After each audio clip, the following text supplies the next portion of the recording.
আমাদের সনাতন ধর্মে একটা বাজে অভ্যাস কি জানেন?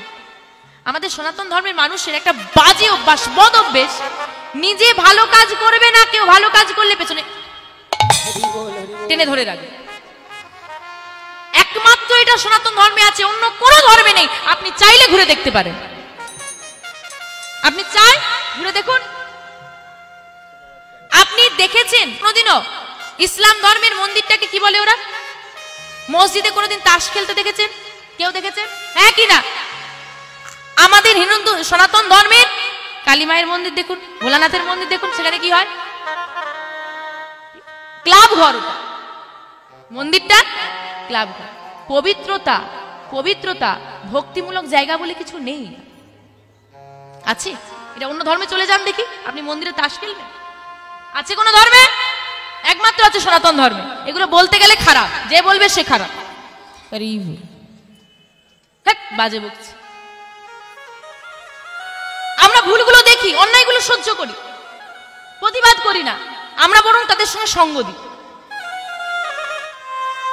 মন্দির একটা পবিত্র স্থান, মানুষ কত ভক্তি নিয়ে সেই মন্দিরে আসে।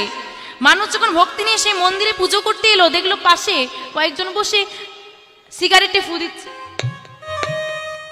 আবার বাবা এখন ভোলানাথের মন্দিরে বসে যদি সিগারেটে ফু দেয় বা অন্য কিছু খায়, আরে বাবার প্রসাদ, আরে বাবার প্রসাদ, বাবা প্রসাদ তুই হ্যাঁ খাচ্ছিস, খা। বাবা বিষ খেয়েছিল, সেটাও খেয়ে আমরা এনে দিচ্ছি, পয়সা তোকে দিতে হবে। ভোলানাথ বিনা পয়সায় পেয়েছিল না, তোকেও বিনা পয়সায় দেবো, খেয়ে দেখা। বাবা সর্বদা কৃষ্ণ নাম করতো, তুই গা। বাবা বাঘ জল পড়তো, তুই পড়। বাবা শ্মশানে থাকতো, তোর মতো রাজপ্রাসাদে থাকতো না, সেখানে তো গিয়ে থাক। কবে শিখবে আমাদের ধর্ম? কবে জাগবে মানুষের চেতনা? অচেতন আমরা। আমাদের গৌরহরির নামটা কি বলো? চৈতন্য। নামটা কত সুন্দর, নামটার অর্থ কি? এই নামটার মানে কি? চৈতন্য। যার কথা আস্বাদন করলে জীবের চেতনা জাগ্রত হয়, তিনি হলেন চৈতন্য। গৌরহরি জীবের চেতনা জাগ্রত করার জন্য ধুলাই গড়াগড়ি দিয়েছিল। বাবা এখনকার মানুষদেরকে ধুলাই গড়াগড়ি দিতে হবে না, সাধুগুরু বৈষ্ণবের চরণে মাথা নত করতে বললে কে কোথাকার বাবাজি এসেছে, আমি কেন প্রণাম করতে যাব? এটা হচ্ছে একটা বাজে স্বভাব আমাদের সনাতন ধর্ম। আচ্ছা তুমি করছো না, করো না, প্রয়োজন নেই। তোমার মন চাইছে না, করো না। কেউ করলে কেন তুমি তার পেছনে লাগে? বোঝান দেখি, এর কোনো যুক্তি আছে? এই রোগের কোনো ঔষধ আছে? কোন ঔষধ? আবার বাবা এখন একটা নতুন দেখি বাবা এ উঠেছে, এই বয়সে কি হরি হরি বলবো? একটু বয়স হয়ে যায়, চুলগুলো পাকুক, দৃষ্টি ক্ষমতা কমে যায়, কানে শুনতে পাবো না, হাঁটতে পারবো না, হাঁটু মুড়ে বসে কীর্তন শুনতে পারবো না, তখন গুরুচরণ আশ্রয় করব, তখন হরি হরি বলবো। কখন বলবো? আসল কথা হচ্ছে যখন ছেলে ঘর থেকে বের করে দেবে, তখন হরির কাছে যাব, তার আগে যাব। এটা হচ্ছে পরিষ্কার কথা। মানে একজনের কাছে আঘাত না খেলে অন্যজনের কাছে যাওয়া যাবে না। তা মা বলি, মেনে নিলাম আমি, তুমি বৃদ্ধ হলে গুরুচরণ আশ্রয় করবে, মেনে নিলাম। তোমার একটু বয়স হলে তুমি কণ্ঠে তুলসীর মালা পরবে, তুমি বৃদ্ধ হবে, তুমি বয়স হবে, সে গ্যারান্টি আমাকে দিয়ে যাও। গ্যারান্টি দিতে পারবে কেউ? আরে আজ আমি আছি, কালকে থাকবো কিনা কোনো গ্যারান্টি নেই। খুব কি অসুবিধে হয়? গুরুচরণ আশ্রয় করে কণ্ঠে একটা তুলসীর মালা পরলে খুব কি অসুবিধে হয়? হয় খুব অসুবিধে, লজ্জা করে, লজ্জা করে। আচ্ছা বাবা এখানে তো এতজন ভক্ত বসেছেন, বাবারা রয়েছেন, মায়েরা রয়েছেন, আমার থেকে অনেক বয়োজ্যেষ্ঠ সবাই, লজ্জা করে ছাড়া, ভালো করে শুনুন কথাটা, লজ্জা করে। আমি একটা কারণ কিন্তু বলে দিয়েছি, এই কারণটা ছাড়া দ্বিতীয় একটা কারণ দেখান কণ্ঠে তুলসীর মালা না পরার। একটা কারণ লাগবে, আমি যে কারণটা বললাম এটা ছাড়া। আছে কারো কাছে কোনো কারণ আছে? ও বাবা কোনো কারণ আছে যে লজ্জা করে? এছাড়া একটা কারণ লাগবে। কি গো মা, আছে কোনো কারণ? পড়ি না কেন? না লজ্জা করে, তাই তো?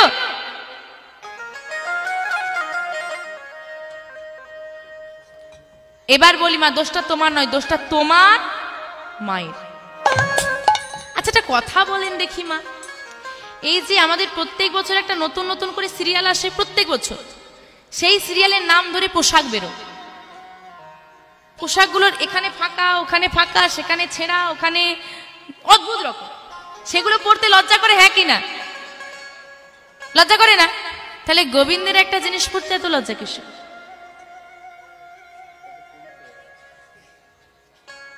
লজ্জাটা করার একটাই কারণ, তোমার মা এর জন্য দোষী। যদি কারো কণ্ঠে তুলসীর মালা পড়তে লজ্জা করে এবং তোমার মা বর্তমান থাকে, আজই গিয়ে আঙুল তুলে প্রশ্ন করবে, মা কেন তুমি আমাকে সঠিক সময় গুরুচরণে ঠেলে দিলে না? কেন তুমি আমাকে কণ্ঠে তুলসীর মালাটা ছোটবেলায় দিলে না? তুমি যদি ছোটবেলা থেকে আমাকে গলায় তুলসীর মালাটা দিতে, আজ আমার পড়তে লজ্জা করতো না। প্রমাণ চাই? প্রমাণ লাগবে না? আজকে তোমার বাড়ির যে বাচ্চার বয়সটা 5 বছর, তাকে গলায় একটা তুলসীর মালা পরিয়ে দাও, দরকার নেই গুরুচরণ আশ্রয় করার। এখন যদি মনে হয় পরে করাবো, করিও, গলায় একটা তুলসীর মালা দিয়ে দাও, সে বাচ্চা খুলবে, তার লজ্জা করবে, হ্যাঁ কি না? করবে না। এখন যে বাচ্চার বয়স 15 বছর, তাকে পড়াও, কি হবে? তাহলে গোড়ায় ওখানেই সমস্যা রয়ে গেল না? কিন্তু যার আজকে বয়স 5 বছর, তাকে পড়িয়ে দাও, সে যখন 15 বছর হবে, তার কিন্তু ওটা পড়ে থাকতে আর লজ্জা করবে না, সে একটা অভ্যাসে চলে আসবে। তার মানে গড়াতেই সমস্যা। আমি আগেই বললাম যে তোমার ছেলেটাও তোমাকে ছোটবেলায় এমন করে ভালোবাসতো, বড় হয়ে গিয়ে আর ভালোবাসে না, তার মানে তোমার শিক্ষায় গাফিলতি রয়ে গেছে। আমরা সন্তানদেরকে মানুষ করি বাবা, আজকে অনেক মায়েরা আছে যারা বলেন যে বাবা আমার ছেলেটা ভালো নয়, আমার ছেলেটার সঙ্গ খারাপ, আমার ছেলেটা, দিদি তোমার বাড়ির ছেলেটা সাধু হয়েছে, তোমার ছেলেটা ভক্ত হয়েছে, আমার ছেলেটা দেখো ছাই পাশ গিলে রাতেবেলা বাড়ি ফেরে। এরকম অনেক মা আছেন। একটা কথা মনে করুন তো মা, আজকে প্রত্যেকটা বাড়ির কথা আমি বলছি, এখানে যত মা বসেছে আছেন, যতগুলো মায়ের বাড়িতে বাচ্চা আছে, মিলিয়ে নি, প্রত্যেকের গল্প এটা, প্রত্যেকের গল্প। আমরা একটা বাচ্চাকে টাইমে ঘুম থেকে তুলি, টাইমে খাওয়াই, টাইমে স্কুলে পাঠাই, টাইমে বাড়িতে পড়তে বসাই, টাইমে খেলতেও দিই। যদি সকালবেলায় উঠে কোনো বাচ্চা স্কুলে যেতে না চায়, আমরা কি করি? মায়েরা কি করেন? মারেন। এই রে, আচ্ছা পড়তে না বসলে কি করেন? সন্ধ্যাবেলা পড়তে বসছে না, কি করবেন? ছড়ি নিয়ে বসবে। আচ্ছা চলো বিকেল বেলায় ছেলেদেরকে একটু খেলতে হয়, খেলতে দেন তো সবাই? তাহলে ভেবে দেখুন, খাওয়ার টাইম ফিক্সড, স্কুলে যাওয়ার টাইম ফিক্সড, তাই তো? খেলার টাইম ফিক্সড, রাতে ঘুমানোর টাইম ফিক্সড, পড়তে যাওয়ার টাইম ফিক্সড। আচ্ছা এতগুলো টাইম ফিক্সড করে রেখেছেন, ওই লিস্টের মধ্যে কোথাও কোনো দয়াময়কে সেবা দেওয়ার টাইমটা ফিক্সড করেছেন? আছে কারো লিস্টে যে তোমাকে এই টাইমে স্কুলে যেতে হবে মানে যেতে হবে? কিন্তু এরম কি কোনো জোর আছে, বা এরম কি আপনার রুটিনে লেখা আছে যে এই টাইমে তোমাকে গোবিন্দের সেবা দিতে হবে মানে হবেই? আছে? ঠাকুর ঘরে প্রণাম করার জন্য ছেলেদেরকে পাঠাই? কোনো প্রয়োজনই নেই। তাহলে তুমি ভাবছো কি করে? তুমি যে শিক্ষা দিলে না, ছেলেটা বড় হয়ে সে আচরণ করবে, তুমি ভাবছো কেন? তেঁতুল গাছ লাগিয়ে যদি মিষ্টি আমের আশা করো, পাবে? তাহলে বেকার তো কেঁদে লাভ নেই। আমার ছেলে আমাকে দেখলো না, আমার ছেলেটা ভালো হলো না, কেন কাঁদছো? কারণ তুমি লাগিয়েছো তেঁতুল গাছ, আমের আশা করলে তুমি পাবে না। যতক্ষণ কাদার জ্বালাটা নরম থাকবে বাবা, তাকে বাঁকানো যায়। শক্ত হয়ে গেলে, শুকনো হয়ে গেলে, শুকনো হয়ে গেলে কি করবে? বাঁকাতে পারবে? কাদাটা যতক্ষণ নরম থাকবে বাঁকানো যাবে, শুকনো হয়ে গেলে পারবে না। তাই মায়েদের চরণে আমার নিবেদন, প্রত্যেকটা মাকে আমি বলছি, আপনারা গুরুচরণ আশ্রয় করুন, কণ্ঠে তুলসীর মালা পড়ুন, এবং আপনার বাড়িতে যে ছোট ছোট বাচ্চারা রয়েছে তাদেরকে গুরুচরণ আশ্রয় করান। এছাড়া কিন্তু আমাদের সনাতন ধর্মকে আমরা এগিয়ে নিয়ে যেতে পারবো না। আজকে আপনি যেদিকে তাকাবেন প্রত্যেকটা ধর্ম ঊর্ধ্বমুখী, একমাত্র আমাদের সনাতন ধর্ম নিম্নমুখী, নিচের দিকে নামতে চলেছে। অথচ আমাদের সনাতন ধর্ম সব থেকে আদি ধর্ম, সব থেকে আদি ধর্ম হচ্ছে সনাতন ধর্ম। এই ধর্মের মতো মহৎ ধর্ম, উদার ধর্ম আর হতে পারে না। তাই সবার কাছে আমার বিনীত নিবেদন, সবাই গুরুচরণ আশ্রয় করুন। অন্তত ভাবুন যে আমি করব। আসুন আমরা ব্রতী করি যে আমরা আমাদের সনাতন ধর্মকে এগিয়ে নিয়ে যাব। রাধে রাধে। আজকে বিহারী বাবা, এই যে বাবা আমরা বললাম আস্তিক, নাস্তিক সম্প্রদায়ভুক্ত মানুষ আস্তিক সম্প্রদায়কে ঘিরে ধরছি, তাই আপনারা ভয় পাবেন না, এগিয়ে যাবেন, সুযোগ দেবেন না তারা যেন আমাদেরকে ঘিরে ধরতে পারে। যদি কেউ বলে যে তুলসীর মালা পরেছিস ভালো লাগছে না, উত্তরটা তাকে এভাবে ফিরিয়ে দিন যে আমি সনাতন ধর্মের মানুষের কণ্ঠে তুলসীর মালা পরেছি, তুমি যে সনাতন ধর্মের মানুষ তোমার পরিচয় কোথায়? বিদেশিদের কণ্ঠে তুলসীর মালা, তুমি সনাতন ধর্মের মানুষ হয়ে তোমার গলায় তুলসীর মালা নাই, তোমাকে যদি কেউ প্রশ্ন করে তুমি সনাতন ধর্মের মানুষ, তোমার পরিচয় কোথায়, তুমি কিন্তু দিতে পারবে না। আর একটা উত্তর খুব জমিয়ে দেবেন, যেটা হচ্ছে আমি পড়েছি তোর জ্বালা কোথায়। এই শুধু এইটুকুটা বলবেন, বেশি বলার দরকার নেই, যে আমি পড়েছি তোর জ্বালাটা কোথায়, এটুকু বলে দেবেন, দেখবেন আর ধারে কাছে ঘেসবেন। রাধে রাধে। তাহলে বিহারি আজকে খুঁজছে, গাভীকে খুঁজে নিয়ে খুঁজে পাওয়া গেছে, কিন্তু তখনকে অন্ধকার হয়ে গেছে। তাড়াতাড়ি করে গাভীগুলোকে নিয়ে বিহারি ফিরে আসছে বাড়ির দিকে। বিহারি বাড়ির দিকে ফিরে আসছি। আর বাবা একটা স্থানে আজকে যেমন রাস্তা ধারে এভাবে কীর্তন চলছে, আপনারা সবাই আস্বাদন করছেন, তেমনই একটা মন্দিরের পথের ধারে ভাগবত কথা চলছে, আর ভক্তরা সব বসে আস্বাদন করছে। আর পাঠক মশাই বর্ণনা করে চলেছেন, এখনো সেই বৃন্দাবনে বাজে বাঁশি বাজে রে, এখনো সেই বৃন্দাবনে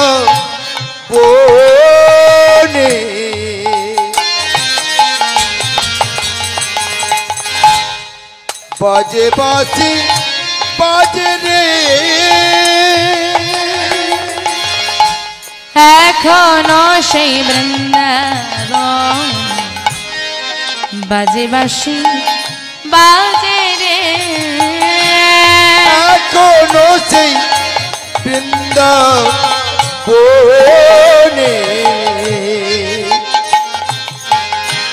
বাজে বাঁশি বাজে রে,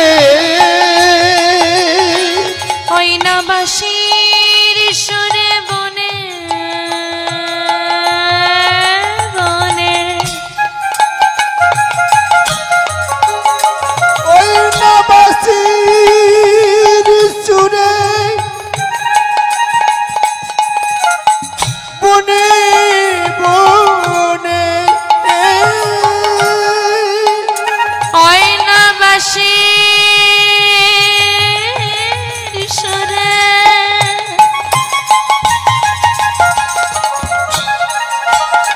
দেখাবো না বনে, ওই না বাঁশির সুরে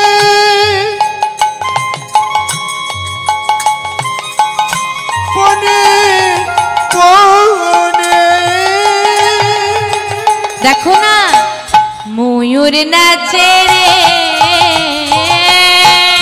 এখনো সেই বৃন্দাবনে বাজে বাঁশি বাজে রে,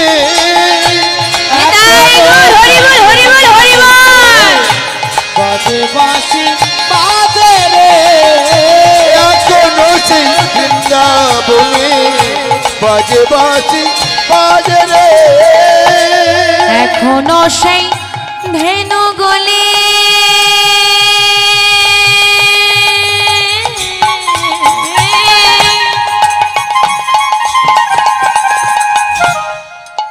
তারা বন মাঝে ওরা ধলে,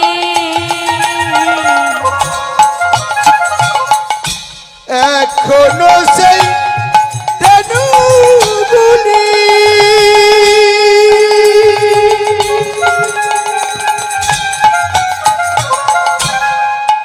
তারা বন মাঝে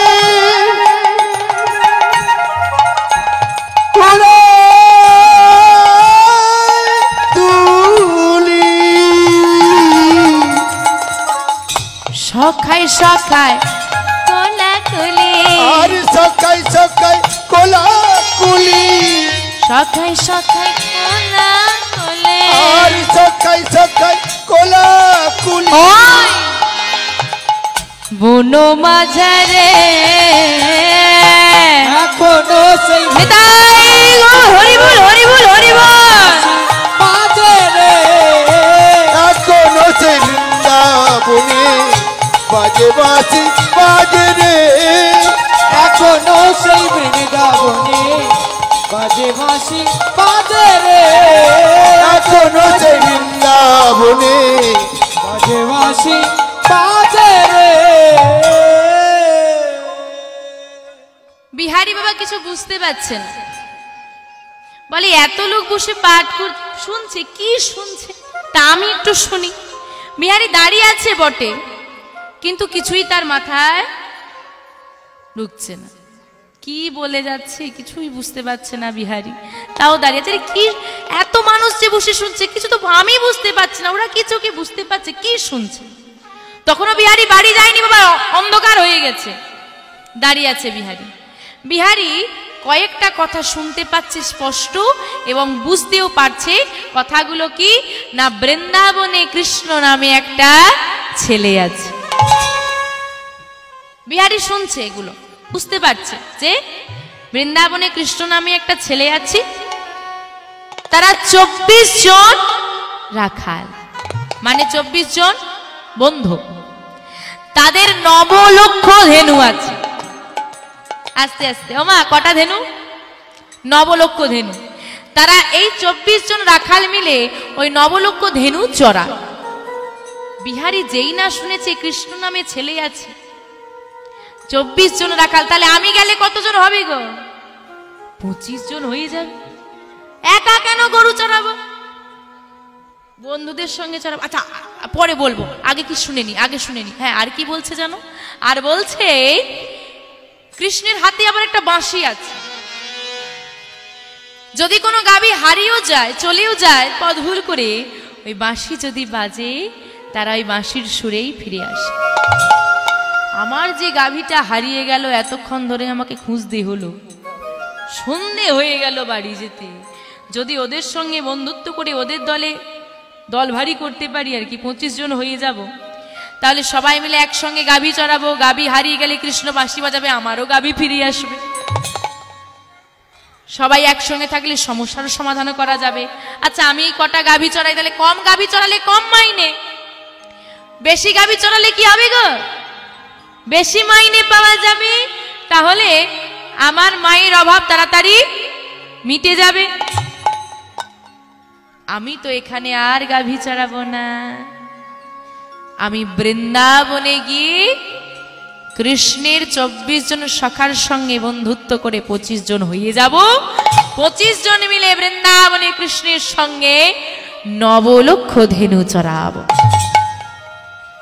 আর কিছু শোনার দরকার নেই, তাই এটুকু হলেই চলবে আমাদের। বিহারী বলছে আর কিছু শোনার দরকার নেই, তাহলে আমি বৃন্দাবনে যাব, আজই কাজ আমি ছেড়ে দেব। গাভীগুলো নিয়ে ফিরে এসেছি। এদিকে বাবুদের বাড়ির যিনি মা, তিনি দাঁড়িয়ে আছেন। বিহারী কটা বাজে, কোথায় ছিলি তুই? সন্ধ্যা হয়ে গেল। ওমা একটু সমস্যায় পড়েছিলাম তাই দেরি হয়ে গেছে। ওমা শোনো, এ না তোমার গাভীগুলো আমি দিলাম, আমি কাল থেকে আর কাজে আসবো না, আমার যা মাইনে হয়েছে আমাকে দিয়ে দাও। কেন রে, কাজে আসবি না কেন? না না তোমার ঘরে আমি আর কাজ করবো না। আরে কেন আসবি না বল, কি হয়েছে তো? আমি নতুন একটা কাজের সন্ধান পেয়েছি। কোথায়? বৃন্দাবনে। বৃন্দাবনে কাজ? কি কাজ? কেন বৃন্দাবনে কৃষ্ণের সঙ্গে গরু চড়াবো? আমি একা একা কেন গাভী চড়াতে যাবো? আমি কৃষ্ণের সঙ্গে গরু চড়াবো। তোকে এসব কে বলেছে? কে বলেছে তোকে এসব? কেন? ওই যে ওখানে একজন বসে বসে বলছে আর সবাই শুনছে, আমিও শুনলাম। সবাই বসে কোথায়? ওই যে দূরের একটা মন্দিরে।